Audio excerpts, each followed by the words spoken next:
కపెర్నహూమ్. Okay, కపెర్నహూమ్. Okay, కపెర్ plus Nahum అంటారు Hebrew భాషలో. అయితే సరే, ఇప్పుడు దాని సందర్భం అది కాదు, ఎందుకంటే కపెర్నహూమ్ గురించి ప్రత్యేకంగా నా 3 పాయింట్ల ప్రసంగం ఉంది, అది నేను ఇప్పుడు చెప్పడం లేదు. దాని హెబ్రీ భాషలో కపోర్ ప్లస్ నహూమ్ అంటారు. అంటే నహూమ్ ఉన్న కపెర్ అంటే గ్రామము అని అర్థం. ఓకే, అది హెబ్రీ భాషలో అంటారు. సర్లే, నేను వాక్యంలోనికి మనం వస్తున్నాం. కపెర్నహూములోకి యేసు ప్రభు మళ్ళీ వచ్చాడని అక్కడ ఉన్న వ్యక్తులు ఏంటట విన్నారు. చదివారా? విన్నారు. విని ఒక వ్యక్తిని 4 కలిసి, అక్కడున్న కథ చెప్తున్నా, ఇంకా వాక్యంలోకి వెళ్ళటంలే.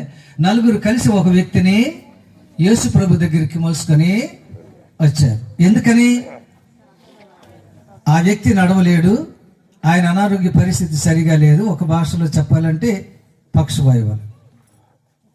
ఆయనను తీసుకొని వచ్చారు, ఇటు వెళ్ళలేకపోయారు. ఏం చేశారట? పైకెక్కి క్రిందకి యేసు ప్రభు ఉన్న చోటికి దించారు అని అక్కడ మనకి ఇది ఉంటుంది. ఆ తర్వాత జరిగిన సంఘటన ఏమిటంటే, యేసయ్య ఆయనను